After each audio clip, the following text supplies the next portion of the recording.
એક સમય હતો જ્યારે લોકો સમય પસાર કરવા માટે મોબાઈલ પર ગેમ રમતા હતા, પરંતુ હવે પરિસ્થિતિ બદલાઈ ગઈ છે। લોકો ફક્ત સમય પસાર કરવા માટે જ નહીં, પરંતુ પૈસા કમાવા માટે પણ ઓનલાઈન ગેમ્સ રમી રહ્યા છે। ભારતમાં આવી ગેમ્સ ખૂબ જ લોકપ્રિય થઈ રહી છે અને મોટી સંખ્યામાં લોકો આવી ગેમ્સ રમી પણ રહ્યા છે। છેલ્લા કેટલાક વર્ષોમાં ભારતીય બજારમાં આવી ઘણી રમતો આવી છે અને તેનો પ્રચાર અને પ્રસાર પણ ઘણો સારો એવો થયો છે। હવે સરકાર આવી રમતો પર કડક કાર્યવાહી કરવાની તૈયારી કરી રહી છે, પણ શું તમને ખબર છે રિયલ મની ગેમ્સ શું છે જેના પર સરકાર પ્રતિબંધ મૂકવાની તૈયારી કરી રહી છે? આ બિલ શા માટે લાવવામાં આવી રહ્યું છે? ઓનલાઈન ગેમિંગ બિલની શું અસર થશે? આજે આ જ વિષય પર વધુ જાણવાની કોશિશ કરીશું। પહેલા જાણીએ કે રિયલ મની ગેમ્સ શું છે। આવી રમતો જેમાં ખેલાડીઓ વાસ્તવિક પૈસાનું રોકાણ કરીને રમત રમે છે અને જીતવા પર ઇનામ મેળવે છે। તેને એક પ્રકારનો સટ્ટો પણ કહી શકાય, જેમાં કુશળતાનો ઉપયોગ થતો નથી, પરંતુ જીત નસીબ દ્વારા થાય છે। પોકર અને રમી જેવી રમતો આના મોટા ઉદાહરણ ગણી શકો છો। સરળ શબ્દોમાં કહીએ તો આવી રમતો જેમાં વપરાશકર્તાઓ પૈસાનું રોકાણ કરે છે અને જીતવા પર રોકડ ઇનામ મેળવે છે। BGMI, call of duty, free fire અને GTA જેવી રમતો રિયલ મની ગેમિંગ હેઠળ આવતી નથી, કારણ કે અહીં સટ્ટો લગાવી શકાતો નથી। આ રમતોમાં પૈસા રોકવા માટે UPI કાર્ડ અથવા વોલેટનો ઉપયોગ કરવામાં આવે છે। આ પછી ખેલાડીઓએ તે રમત રમવાની હોય છે। ભારતીય બજારમાં રમી, ફેન્ટસી ક્રિકેટ, લ્યુડો જેવી રમતો છે જેમાં તમે પૈસા રોકાણ કરી શકો છો। અહીં જીતવા પર રોકડ સીધા તમારા ખાતામાં આવે છે।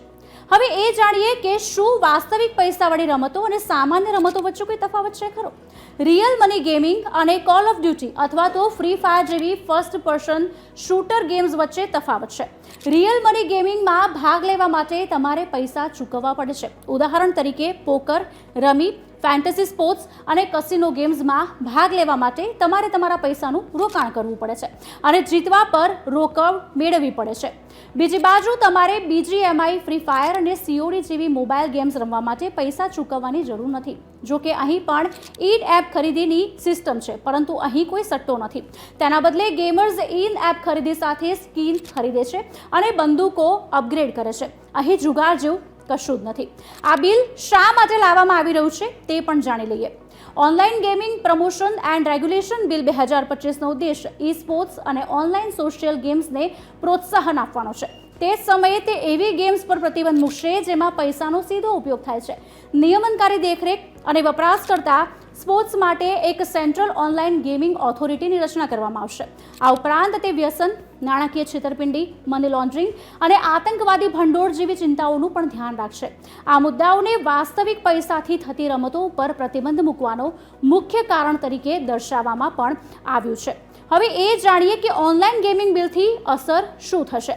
આ બિલમાં વાસ્તવિક પૈસાથી ચાલતી રમતો પર પ્રતિબંધ મૂકવાની વાત કરાઈ છે, એટલે કે સરકાર એવી રમતો ઉપર પ્રતિબંધ મૂકી શકે છે જેમાં સટ્ટાબાજી કરવામાં આવે છે।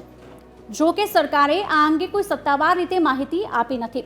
આ બિલના કારણે 2 લાખ નોકરીઓ જોખમમાં છે। એટલું જ નહીં, સરકારની તિજોરીમાં પણ ઘટાડો થશે। સરકારને ગેમિંગ સેક્ટરમાંથી વાર્ષિક 20,000 કરોડ રૂપિયા ટેક્સ તરીકે મળે છે। છેલ્લા કેટલાક વર્ષોમાં લગભગ 400 સ્ટાર્ટઅપ્સ આ સેક્ટરમાં પ્રવેશ્યા છે, જેના કારણે 25,000 કરોડથી વધારે રૂપિયાનું વિદેશી રોકાણ પણ આવ્યું છે। વિશ્લેષકોનું માનવું છે કે આવી ગેમ્સ પર પ્રતિબંધને કારણે મોટી સંખ્યામાં નોકરીઓ જ નહીં, પરંતુ રોકાણકારોનો વિશ્વાસ પણ ઘટશે।